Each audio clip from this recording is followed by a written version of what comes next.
السلام علیکم۔ انتخابی دھاندلی ہمیشہ سے ایک بہت بڑا ایشو رہا ہے، اور ہر انتخاب میں پاکستان کے بعد بہت بڑے سوالات اٹھائے جاتے ہیں انتخابات میں دھاندلی کے حوالے سے۔ آج ہم اسی موضوع پر بات کریں گے۔ میں ہوں سرفراز راجہ، آپ موجود ہیں ہمارے ساتھ ہمارے یوٹیوب چینل پر، اور میرے ساتھ موجود ہیں سابق ایڈیشنل سیکرٹری الیکشن کمیشن افضل خان صاحب، اور انہوں نے بھی ماضی میں انتخابات کنڈکٹ کرائے ہیں۔ ان سے ہم جاننے کی کوشش کریں گے کہ انتخابات میں دھاندلی دراصل ہوتی کیسے ہے۔ یہ میں بتائیں کہ انتخابات میں دھاندلی کا شور ہمیشہ مچتا ہے، یہ دھاندلی آخر ہوتی کیسی ہے؟ یہ آپ ہر کوئی پوچھتا ہے کہ یار دھاندلی کیسے کی جاتی ہے انتخابات میں، تو آپ بتائیں کہ کوئی اندر کا گور کیسے ہوتے ہیں دھاندلی؟ بسم اللہ الرحمن الرحیم۔ سرفراز راجہ، یہ دھاندلی تب ہوتی ہے جب نیت خراب ہوتی ہے۔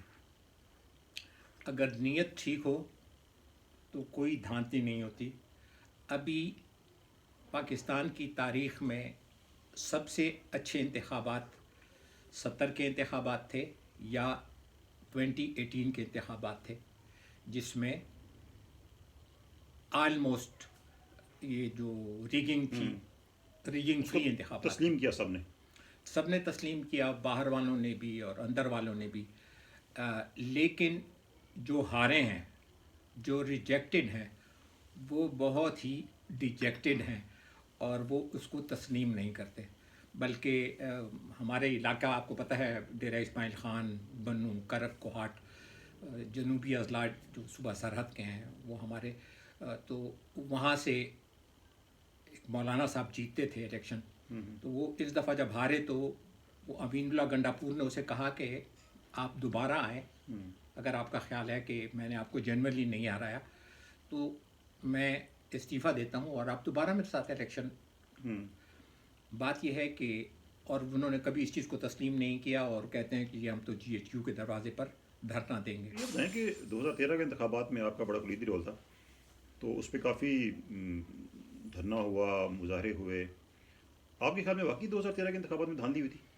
بالکل، اگر آپ یاد کریں میرا جو ایک 4.5 گھنٹے کا انٹرویو تھا مبشر رکمان کے ساتھ، اس میں نے تفصیل سے بتایا تھا، اور اس میں ایک لفظ بھی اگر غلط ہوتا تو یہ لوگ مجھے کبھی معاف نہ کرتے۔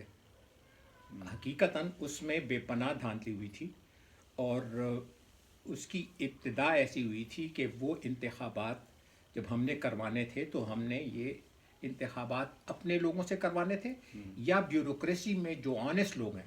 دیکھیں، یہ جو پاکستان کی حکومت آج بھی چل رہی ہے، یہ ان آنیسٹ لوگوں کی وجہ سے چل رہی ہے جو اللہ سے ڈرتے ہیں، اور یہ لوگ ہمیشہ قائم رہیں گے۔ یہ وہ مخلصین لوگ ہیں کہ اللہ ان کی حفاظت کرتا ہے۔ تو بات یہ ہے کہ ہمیں اس وقت کے سپریم کورٹ نے سے رابطہ کیا ہمارے چیف الیکشن کمشنر نے کہ جی ہمیں عدلیہ سے بندے دیں کہ ہم ان سے الیکشن کروائیں، جبکہ اس سلسلے میں الیکشن کمیشن کی اپنی طرف سے جو ایک فائل گئی تھی، اس میں ایک میرا بڑا نوٹ تھا۔ اس میں نے یہ کہا تھا کہ میں نے پروونشل الیکشن کمشنر صوبہ سرحد کے طور پر کوئی 36 بائی الیکشن کروائے، اور وہ بائی الیکشن میں نے اپنے افسروں سے کرائے، اور اس کا نتیجہ یہ نکلا کہ اس میں سے جو بھی ہارا اس نے اپنی ہار تک تسلیم کی، جو جیتا وہ ہارنے والے نے اس کو مبارکباد دی کہ تم نے جینونلی جیتا ہے۔ وجہ کیا تھی کہ ہم نیوٹرل تھے، اور ہم ریئلی نیوٹرل تھے، اور وہ جو افسران کنڈکٹ کر رہے تھے، جو ریٹرننگ افسر تھے اور ڈسٹرکٹ ریٹرننگ افسر تھے، وہ میرے افسر تھے۔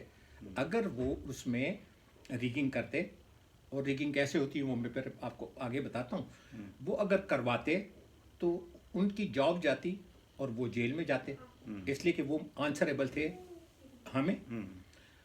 جب کہ ہم نے یہی پروپوزل دی کہ جی یہ انتخابات ہمارے افسران کرائیں گے، اور اس کے ساتھ ساتھ ہم بیوروکریسی سے آنیسٹ لوگوں افسروں کی ہم نے لسٹ منگائی تھی، جس میں تقریباً 4000 لسٹ ہمارے پاس آئی تھی۔ دیکھیں، انٹیلیجنس کے پاس عشق تے مجھ چھپائے نہیں چھپتا۔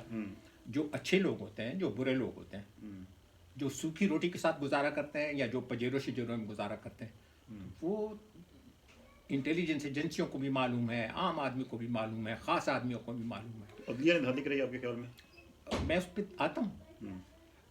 تو ہوا یہ کہ وہ تجویز جب سیکرٹری صاحب کے پاس گئی، اشتیاق احمد خان صاحب کے پاس، تو اس نے کہا کہ جی ایک ہمارا بندہ ہو، یعنی الیکشن کمیشن یا بیوروکریسی کا، اور ایک جوڈیشری سے لے لیں۔ اس کے بعد اس وقت کی الیکشن کمیشن جو ابھی فوت ہوئے ہیں، وہ فخر الدین جی ابراہیم. فخر الدین جی ابراہیم، فخرو بھائی، اس کے پاس جب گئی تو ان تمام لوگوں نے اس کے اوپر لکھا کہ نہیں، ہم جو الیکشن کمیشن کی بیوروکریسی نے جو تجویز پیش کی ہے اس کے بجائے ہم یہ انتخابات عدلیہ سے کروائیں گے. اور انہوں نے اس وقت کے چیف جسٹس کو خط لکھا کہ جی آپ ہمیں اپنے افسران دیں کہ ہم ان کو RO لگائیں. اس وقت کے چیف جسٹس نے اسے کہا کہ جی ہم آپ کو اپنے افسران تب دیں گے کہ آپ ہمیں لکھ کے دیں گے کہ وہ آپ کو آنسریبل نہیں ہوں گے. ٹھیک. اور فخر الدین جی ابراہیم اور اس وقت کی تمام 5 ممبر نے یہ ان کو لکھ کے دیا کہ ٹھیک ہے آپ الیکشن کرائیں اور آپ ہمیں جواب دہ بھی نہیں ہیں. سمپل میں آپ کو یہ بتاتا ہوں کہ آپ ایک ٹھیکیدار کو 1 کروڑ روپے دیتے ہیں تو ایک ٹھیکیدار صاحب کہتے ہیں کہ میں آپ گھر تو بنا کے دوں گا لیکن آپ مجھے لکھ کے دیں گے کہ کل آپ اس کی کسی خرابی کا مجھ سے پوچھ نہیں سکتے. کوئی ذی روح، کوئی ذی عقل، کوئی صاحب الرائے آدمی ایسے کانٹیکٹ نہیں کرے لیکن گا. پھر جو تحقیقات ہوئی اس میں تو ثابت دھاندلی نہیں ہوئی جو منظم تحقیقات اس کے حوالے سے ہوئی تھی، منظم دھاندلی کے حوالے وہ سے. دھاندلی کی تحقیقات کس نے کی تھی؟ چیف جسٹس آف پاکستان جو ہمارے سوات کے علاقے سے تھا. ہماری تو ٹریجڈی یہ ہے کہ جب ہمارا اپنا کوئی بندہ انوالو ہوتا ہے کسی کام میں تو ہم کیا ہوا اس تھا؟ کے رزلٹ چینج کیے گئے تھے؟ کیا ہوا تھا مطلب؟ ابھی میں آپ کو بتاتا ہوں آگے کہ تو پہلے تو یہ کہ وہ لوگ جتنے بھی ریٹرننگ آفیسر، آصف زرداری کی بڑی مشہور وہ کوٹیشن ہے کہ یہ RO الیکشن تھا، وہ تمام ROs were hand picked by Chaudhry Iftikhar the then chief justice of Pakistan اور they were not answerable to election commission of Pakistan till date, اس لیے کہ ہم نے تو لکھ کے ان کو دے دیا تھا. اس کے بعد جب دھرنا ہوا اور دھرنے کے بعد انہوں نے کہا جی 4 آپ حلقے تو کھولیں. Nobody was ready to open those 4 اس لیے کہ وہ بھی ساری اسٹفنگ ہوئی تھی. تو اس کے بعد وہ آپ کو معلوم ہے کہ جی یہ دے ایگریڈ کہ جی یہ چیف جسٹس آف پاکستان اس کی وہ کریں. چیف جسٹس آف پاکستان نے کہا کہ جی منظم دھاندلی نہیں ہوئی، دھاندلی ہوئی ہے، نہ ہاں. تو ابھی جو 2018 کے الیکشن تھے ابھی پچھلے میں دھاندلی کیسے ہوئی وہ تھوڑا سا وضاحت کے لیے تاکہ آپ کے جو ناظرین ہیں اس میں ایک چھوٹی سی مثال میں آپ کو دوں.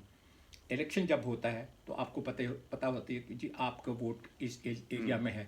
کسی بھی ایریا میں 2000 سے زیادہ ووٹر نہیں ہوتے، یعنی ایک پولنگ اسٹیشن پہ میکسیمم. اور ہمارے ہاں جو لوگ ووٹ ڈالنے جاتے ہیں وہ کبھی 50% سے زیادہ نہیں ہوئے. اس الیکشن میں 56%. اچھا، یعنی 100 میں 56 آتے ہیں. تو اگر ایک جگہ پہ 1000 ووٹ ہیں تو اس میں سے 560 ووٹر ووٹ ڈالتے ہیں. 1000 سے لے کر 1200 1500 کچھ بہت چند ایسے پولنگ اسٹیشن بھی ہوتے ہیں کہ اس میں 2000 ووٹ تک چلے جاتے ہیں. یہ جب دھاندلی ہوتی ہے تو وہ جب رزلٹ سارے جاتے ہیں ریٹرننگ افسر کے پاس تو ریٹرننگ افسر نے جس کو جتوانا ہوتا ہے تو وہ جو پریزائڈنگ افسر نے بھیجے ہوتے ہیں رزلٹ اس کو ٹیمپر کرتا ہے. یہ بڑا آسان طریقہ ہے اور یہ ایک بڑا مشہور تھا کہ سرگودا والے ایک پولنگ اسٹیشن سے انہوں نے 769 ووٹوں کو 7769 کر دیا تھا. بھائی اتنے اس میں ہو ہی نہیں سکتے. مطلب ایک پولنگ اسٹیشن میں لوگ ہی 2000 ہیں تو اس میں سے 7,500 لوگوں نے ووٹ ڈال دی اور وہ بھی تمام مسلم لیگ نون کو. تو یہ اور یہ جو بھی بندہ کھولے گا اس کو فون پتہ چل جائے گا. وہ آپ کو یاد ہوگا اس زمانے میں چودھری اعزاز احسن نے بار بار کہا کہ آپ ثبوت ڈھونڈتے ہیں، ثبوت تو ڈبوں میں، ڈبے کو کھولیں. اچھا پھر ڈبے بھی جب کھولتے ہیں وہ ڈبے کہاں پڑے ہوتے ہیں؟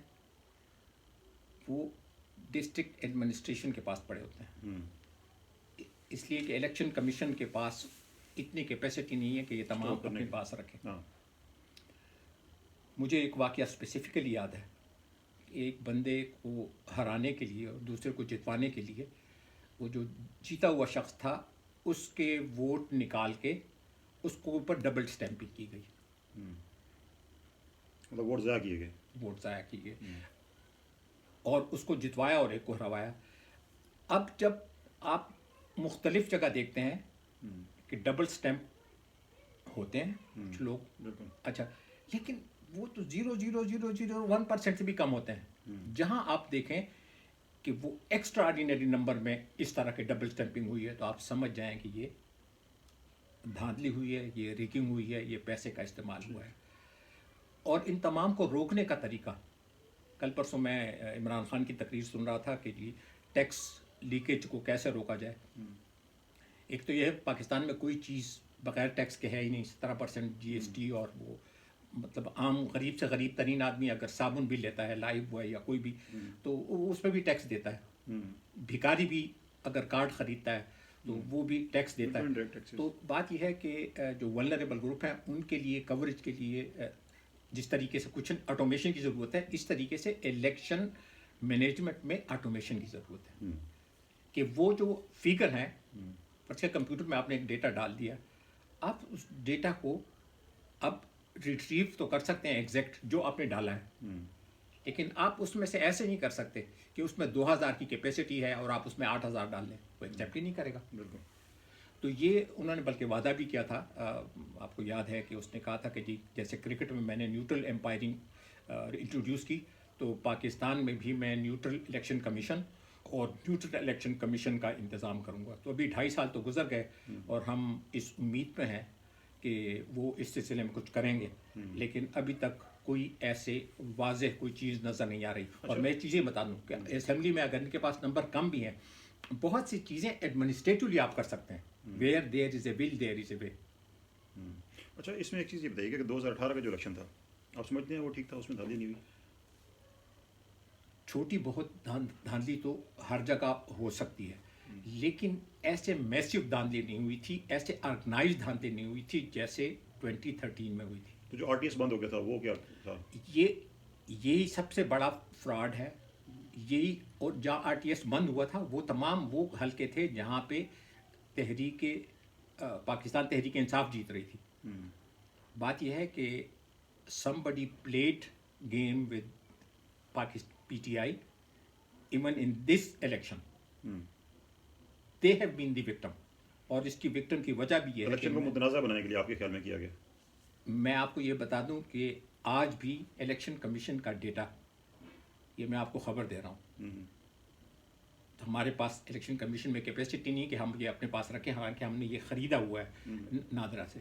نادرا میں ہے، اور نادرا میں جو اس کے باسز ہیں وہ آج بھی x interior minister Ahsan Iqbal کے بھانجے اور بھتیجے ہیں. ایون ٹوڈے وہ تمام جو ریکارڈ ان کے پاس ہے، آپ ان کے پاس بالکل سپرویژن میں، بالکل وہ ان کے پاس ہے. اور ان کو بڑی بڑی تنخواہوں پہ، جب ان کی حکومت تھی 2018 سے پہلے، انہوں نے اس چیف جو انٹیریئر منسٹر تھا احسن اقبال، اس نے لگوایا. تو بات یہ ہے کہ PTI بیچاری تو سوئی ہوئی ہے. 2.5 سال میں اس کو یہ پتہ نہیں ہے کہ اس کے نرو سینٹر میں کون بیٹھے ہوئے ہیں. بہت شکریہ تھے افضل خان صاحب. آپ نے سنا کہ انتخابات میں دھاندلی کس طرح ہوتی ہے. آپ کو امید ہے کہ سمجھ آئی ہوگی کہ کس طریقے سے الیکشن کو رگ کیا جاتا ہے، اور اس حوالے سے انہوں نے یہ بھی بتایا کہ 2018 میں کیا ہوا تھا، 2013 میں کیا ہوا تھا. تفصیلات تمام طرح کے ساتھ شیئر کی. امید آپ کو پسند آئی ہوگی. ہماری ویڈیو اچھی لگی ہو تو دوستوں کے ساتھ شیئر کیجیے گا. اپنا فیڈ بیک کمنٹس میں ضرور دیجیے گا. اللہ حافظ.